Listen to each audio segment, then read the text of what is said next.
Welcome back, guys, to another X and Y Wi-Fi battle. I know I haven't done one of these in ages, and basically it's just because I can't find them anymore. It's really hard to try and find them, especially, you know, when people are at college and school and work and stuff. And I'm at college most of the day, so it's kind of hard to find them, but I'm going to try and bring them back. I've got a couple pre-recorded, so hopefully I can bring you some decent Wi-Fi battles. This time it's against Ash, also known as Xcizor, and my Skype thing is calling wow Ash, so unprofessional. But yeah, his links will be in the description below. He's absolutely a quality PokeTuber. Make sure you go check him out. He posts really unique stuff. He's doing something at the moment called a Jurassic Jam Nuzlocke. Basically, what it is he's only allowed to use certain types of Pokemon within that randomized Nuzlocke. Pokemon Ruby, Jurassic Jam. Make sure you go check it out. Links to it all will be in the description below. Now, jumping straight into the battle. Now, he did say OU, so I was like, yeah, I'll bring some OU, but I'll also bring some NU and some in-betweeners.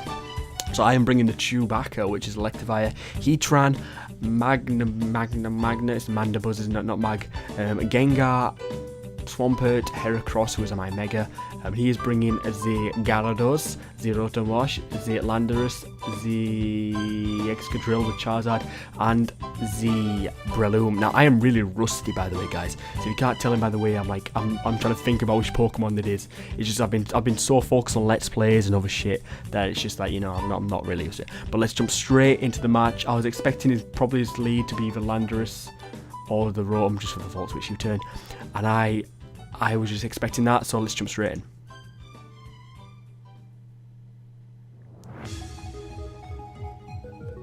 So he leads off with Breloom, so I was like, crap, man.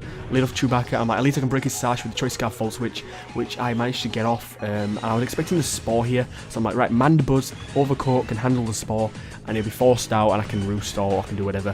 And he goes to the Rock Tomb, and I'm just like, crap, nah, get predicted. It's first turn prediction, it's just horrible. So now, I didn't expect him to really stay in case I had like Brave Bird or something. He goes for another Rock Tomb.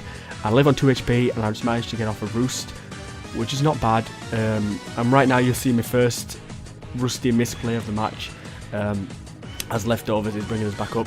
I go for another Roost, thinking he'd either switch out or I'd go for another Rock Tomb, and he goes for a Sword Stance, which I'm like, you know what, fair enough, I suppose I can always use Foul Play in this turn, which I actually go for Foul Play. He goes for Rock Tomb, straight up kills. I had no idea it would kill.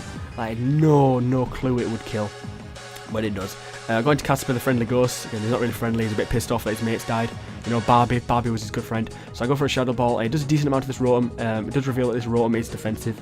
And he did say after the match that Rotom was his only his only like defense wall. He was playing really aggressive, which his team was quite aggressive. I'm quite intimidated by it.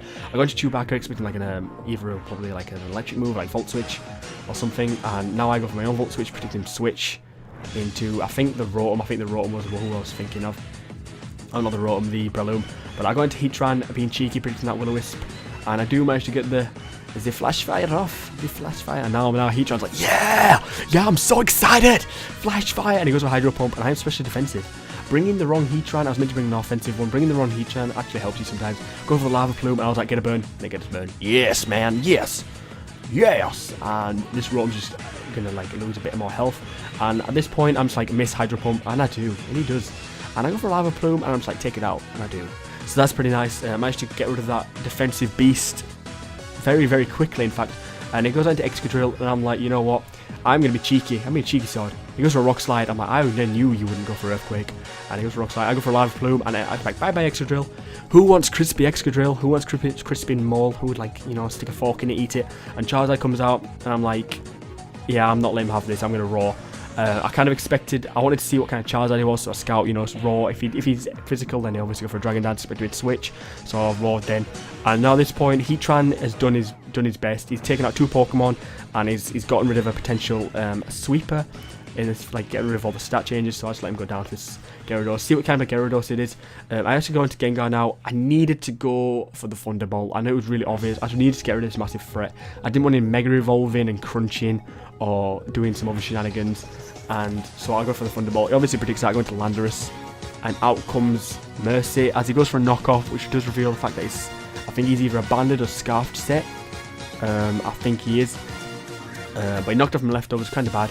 And I did go for the Stealth Rocks here just to try and whittle down that Charizard as it came back in. And now he goes on to Gyarados. He goes for the Dragon Dance. I was kind of expecting that. As I go for the Toxic, because I didn't want to mess with this thing, I was like, you know what, just Mercy, show no mercy. And if you see me fire a randomizer Nuzlocke Let's Play thing, then you'll know Mercy. It doesn't like to show Mercy, it's just for the beast overall. It goes for a waterfall, and this does a decent chunk, and I'm like, oh my god, don't flinch. At least let me get some chip damage off, and I get for the Scold, and just decent amount. I'm like, thank you, that's all I wanted. Now I can stall this Gyarados out a bit more with the Life Orb and the Toxic, as it goes for another waterfall. And I was kind of hoping, I know it's a bit much to ask, and then the Toxic isn't racked up enough, but I hope the Toxic and Life Orb will take it out, but obviously it doesn't, lives on like a little smidgen. So I'm like, Heracross, you can take one, and this is the moment. I just don't flinch. Don't flinch, Heracross. Don't flinch, get off a Swords Dance, and we will be happy as Larry. My Kabuterimon is actually defensive. It runs 0 attack EVs, because, you know, Mega Heracross's attack without EVs is just like so high in the Swords Dance. Doesn't really matter, but he does die to the Toxic and Life Orb damage this turn, so there's no point in me going for an attack, especially if I could flinch, so I might go for the Swords Dance. Goes in Charizard. Now, I don't know what I was thinking here. I didn't really have any switchings either, so I was just like, you know what, you've taken down, I mean, you've kind of just stalled out of Gyarados, so you can stay in and if he happens to live. And look how slow the timer went down then. I know it's sped up for you, but the time went down really slow. I feel like I could have lived that if I had a bit more HP. But I'm going to Chewbacca thinking I had Earthquake. I don't have Earthquake because I changed the set just before the match. And I've got Ice Punch, go for the Ice Punch, he obviously lives, the Earthquakes. At that point, I should have just gone back out into Gengar expecting the Earthquake, but you know what, I didn't. And here is the deciding moment. Casper is ready to go. Casper is ready to avenge all his friends. Choice Spec, Shadow Ball, everything, just everything. He's got 3 Pokemon left, now he's got 2, out to Landorus.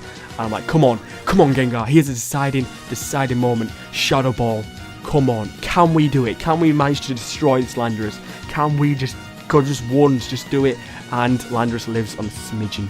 Just a smidgen again, and he goes for the knockoff and kills me, which was a very, very good game indeed. Ash, make sure you go check out his channel. Absolutely brilliant PokeTuber, posted one of the best content I've ever seen, really unique as well. But thank you all for watching. Make sure you leave a like for the return of Wi-Fi battles. See you all next time.